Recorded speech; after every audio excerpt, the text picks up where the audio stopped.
Yo, Wagwan, welcome back. So today we have a video from the Fresh and Fit podcast. Now these guys are very controversial, I'd say. I personally like their podcast before I even go into that. So I'm gonna go into this with a balanced mind and try to eliminate any biases that I may have. However, I do want to still say that I do think that a lot of what they bring up and speak is facts. So this is going to be a clip that I haven't seen yet, and you're going to be seeing it with me, okay? So, let's get right into it.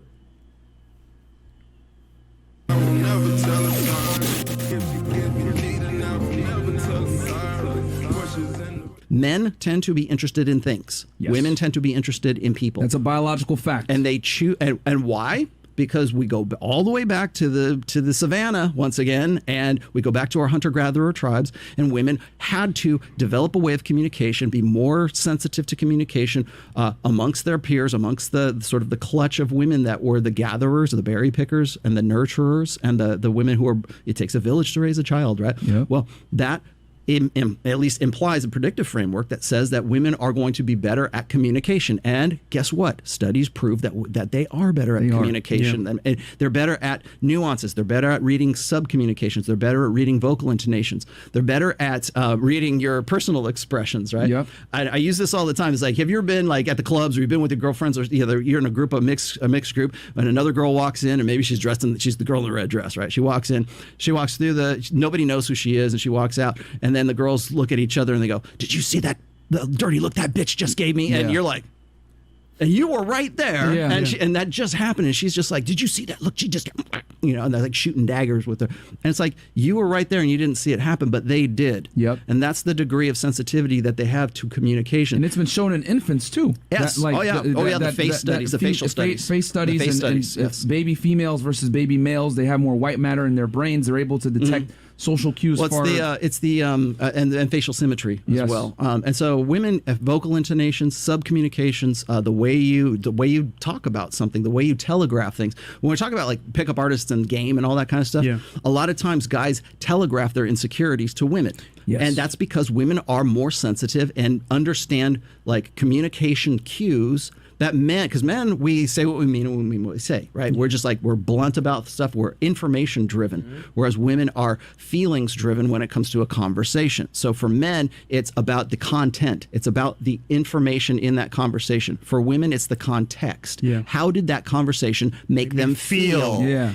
Okay. Which is funny. Now, before they even continue, we're already 2 minutes in, right? Now, what he said was a lot of facts, right? And I'm not saying it's just facts because I like their show or whatever. I'm saying it's facts because it's actually proven and research data. Women tend to be more interested in people, and they tend to funnel themselves into jobs where they're more interactive with people. Men tend to funnel themselves because they're interested in things into jobs and into different areas of life where they're more engaged with things, building things, creating and producing things, such as the STEM field, such as any physical or labor-intensive work. So, with that being said, I want to make it clear. Men and women communicate differently. Communicate completely differently. Men, on one hand, communicate very directly, straightforward, like, yo, you a fucking idiot, dude. Right? Oh, like that's completely wrong. That's good. And we tell you straight up. Women, on the other hand, communicate through sub-communications. Do the little body language things, the smile, the little eye twitches, the little voice notes and tones you hear from their mouth. They communicate in a different way. So when it comes to communication, this is also why men and women can have that break in understanding with each other, because we're communicating with each other very, very differently. Now, with that being said, one of the biggest things I learned, right, from like just about women was from going out to the clubs, going out to meet women, all types of stuff. and they're very aware. They pay attention to your body language. They pay attention to how you look, how you dress, and they're always sizing you up in some degree. So you always want to keep that in mind. And one of the biggest benefits I've gotten from going out that much or being in those environments is I've learned to spot and develop the awareness of how to pick up a woman's sub-communications to a certain degree. And mind you, it took me fucking effort to make this shit happen. To them, it's more natural. And I may never, ever get as good as a woman at picking up those cues or those sub-communications. But I'd say I'm higher above the average guy. But that's just me, you know. I just want to toot my own horn a little bit. Just let me be, right? But in the same sense, women communicate differently and men communicate differently. So let's dive back in with that frame of reference, okay? Because whenever you go on a date, right, she knows if she's gonna smash you or not, because she can tell by how you make her feel on the date. If not, it's like, you know what, I'm off for this guy. I'm heading out of here. Right. Yep. Or I'll say a fact, and the girls will like, I just don't like the way you said it. Yeah. Right. Tone. They'll have an issue with it, including Lonnie Love when I said punish bad behavior, right? Shirts and stores. They're like, I didn't like the way he said it. I get what he's saying, but I didn't like It's the way the he said truth, it. but I don't like how he said it. Exactly. Yeah. So Right. there's proof right there. And for let you guys. me tell you something. I Go get ahead. that all the time. It's called tone policing, tone monitoring, Yep. policing, I think is what it's called.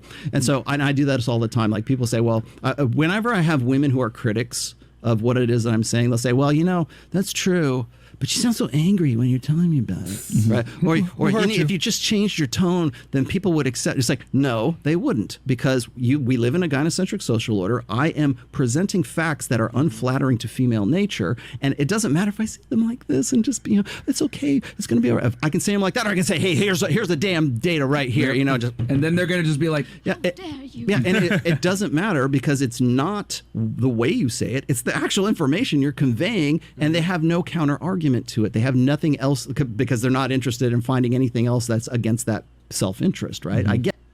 All right, so even on top of that, we always got to keep in mind, right? And I'm being real with you.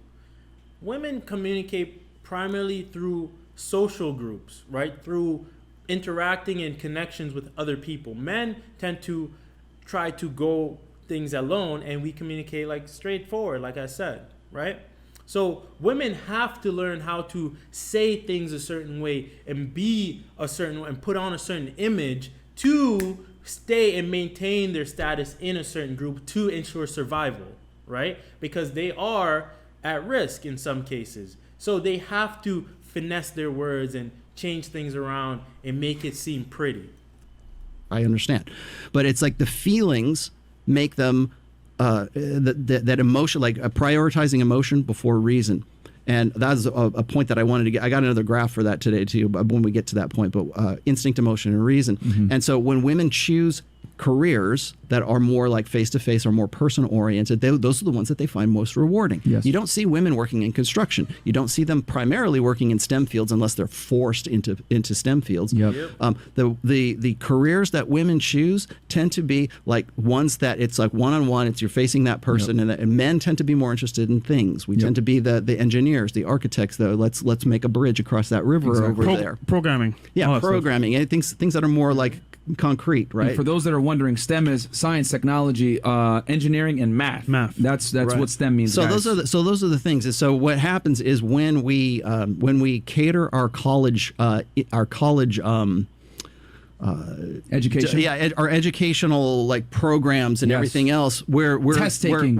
so what happens is the colleges that were teaching those things, they don't make as much money teaching those things as they would if they were teaching it for a female interests, because we need to develop our psychology program. We need to develop our communications program, because we're getting more women that are coming in that are applying for college, to come into, or applying for grants, applying for money, applying for, student loans and those things. And they're spending that money on these programs. Yes. So of course, what are they going to do in those colleges? They're going to cater to that need. If they're a business like anything else. Yeah. So Colleges are a business, and people forget that. exactly. And you have to remember also we're at a time right now where, like, was it 68% of college, like new college applicants are like women, and I Yes. believe it's at least 68 or 70% are graduates are women right Yes. now. And They are. does anyone talk about the fact that women are in college and they may say, "Oh, you know what? I don't like this subject anymore. I want to change my major."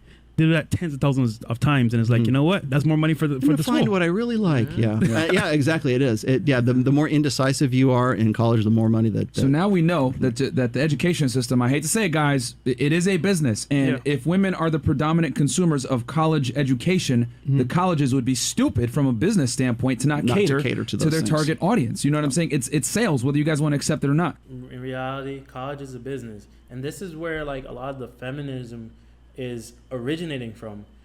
They're pushing that in college, and that's where it all fucking mixes around like some dirty soup, right? So I really don't want to even go into that whole discussion, because then I would get fucking triggered, right? And just go off on a rant. But it's like that's where feminism in itself is the breeding grounds of, right, in college. So this is why you gotta pay attention to different things of how the world is formed and the world is shaped. So with women, as a guy, this is why like a lot of guys get through by selling women a dream. And this is why society, you know, a lot of businesses sell women dreams, because women are becoming women are increasingly spending more money. Basically, they're increasingly spending more money, they're getting more discretionary income, and they're constantly doing that. So selling women a dream is extremely profitable compared to telling them the truth, because women prefer to hear those sweet little nothings in their ear, whether it's the truth or not. They just want to hear it because it sounds good. Oh baby, oh, and she just fucking starts dripping in her pants off some bullshit that you told her. Wisen up, my guys. I don't advocate for lying and telling or leading women on with like a false narrative, but at the same time, you gotta understand that's what they're fucking doing. That's what people are doing. And this whole movement thing is just telling them what they want to hear, regardless of fact. And men communicate more directly, so we'll tell you straight up. But at the same time, there's so many risks for men to be upfront nowadays, so it's hard to get that truth out there. So we always, as guys, we always got to make sure we keep the truth as a standing principle in what we're doing and moving forward, because that's how we build things. We build things by seeing reality, and we build things by working with what's actually happening, regardless of how we feel. That's what makes us a lot different from women. So, as always, be sure to like, comment, subscribe, and turn on your notifications. Turn on your notifications. I wanna see your notification come in. I wanna feel that little warmth in my heart that says, yes, I got another one. And as always, stay official. Peace.